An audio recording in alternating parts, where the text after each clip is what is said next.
और बाबा व्हाट्सअप क्या चल रहा है? सर्दी की सुहानी सर्दी की धूप सेकी जा रही है। तुम बता कैसे आई हो? अरे मैं इसलिए आई हूँ कि आजकल ना रील्स वगैरह में आप देख रहे होंगे बहुत ज़्यादा पॉडकास्ट का सिस्टम बहुत चल रहा है।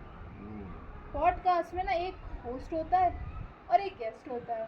तो मैं क्या हूँ? आप गेस्ट हो, अच्छा। मैं होस्ट हूँ।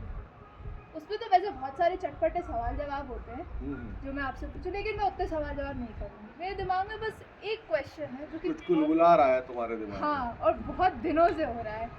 बस मैं आपसे पूछ के आपका थॉट जानना चाहती हूँ कि उस पर क्या है। अच्छा ठीक है, वैसे तो यूजुअली ये बहुत कॉमन सवाल है, लेकिन मैं आपसे पूछती हूँ, आप सबसे ज़्यादा किस पे भरोसा करते हो?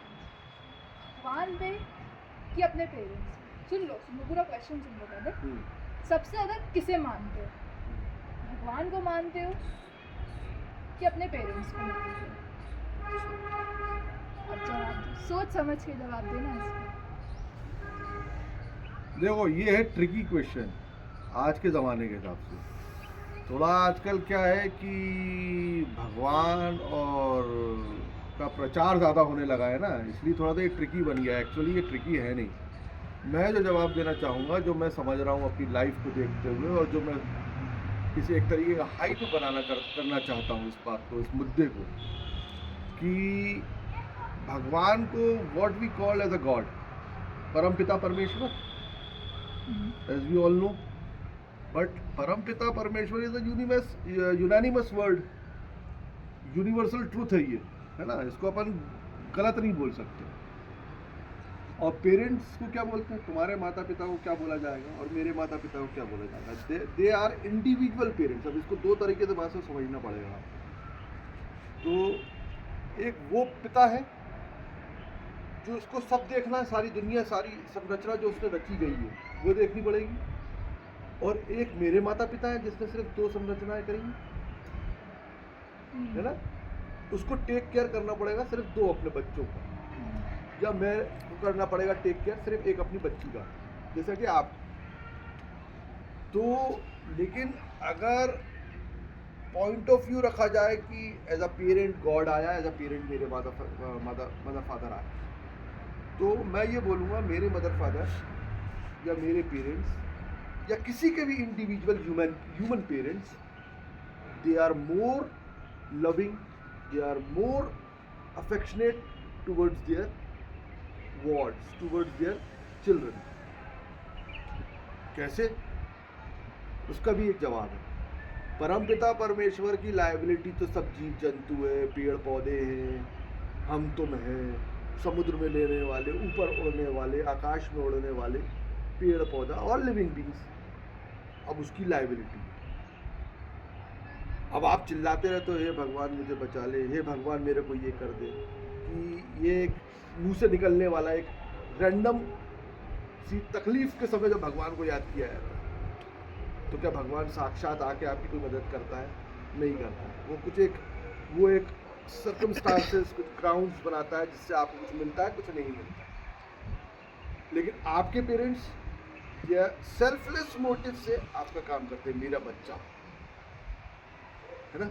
आपको चोट लगी, आप गिरते हो, किसी का बच्चा का नवजात शिशु मर जाता है, किसी के बच्चा एक्सीडेंट में मर जाता है, तो वो डायरेक्ट उस पेरेंट को आघात होता है।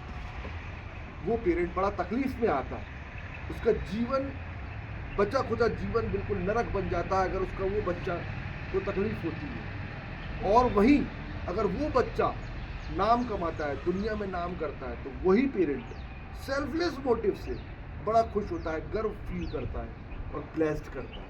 तो आजकल तो जबकि मैं ये बोलता हूँ कि बच्चे या आप लोग या कोई भी जिसके पेरेंट्स जिंदा हैं, तो दे आर ब्लेस्ड, उनको अब कुछ नहीं चाहिए। भगवान तो सबका है, लेकिन ये सिर्फ तुम्हारे हैं। This is the vital difference, और इस डिफरेंस को पहचानना है। आज इसकी कमी हो गई है आज की दुनिया के अंदर। आज जो कैपिटलिज्म और जिसको आज पूंजीवाद ज़माना, पूंजीवाद दुनिया जिसको पूज रही है ना, उसमें माँ बाप को पीछे कर दिया। और ये भगवान के समय आपको जब तकलीफ होती है तो आपको बोला जाता है ये आपका प्रारब्ध था, बच्चे ने कुछ पहले पिछला जन्म होगा, लेकिन आपके पेरेंट्स को अगर आपको तकलीफ होती है, क्या आपके पेरेंट्स बोलते हैं ऐसा क्यों मेरे बच्चे का पिछला जन्म खराब था तो इस जन्म में उसको तकलीफ होती है, वो रोता है, उसकी ज़िंदगी, उसका बुढ़ापा ख़त्म हो जाता है। इसलिए मैं ये कहता हूँ, मेरा एक ही चीज़ रहती है, मेरा एक ही मोटिव है, जो हाइप वर्ड मैंने यूज़ किया, दैट मेरा एक ही मोटिव है कि अपने पेरेंट्स को जीते जी, जब उनको आपकी ज़रूरत है, जब उन्होंने आपको पाला, जब आपको उनकी ज़रूरत थी, वो हर समय आपके साथ थे। एक मुंह में निवाला डालने से गोली क्रॉल कर रहे थे जब से लेकर, मुंह में खिलाने से लेकर और दफ्तर जाने तक, बैग देने तक आपके साथ रहे।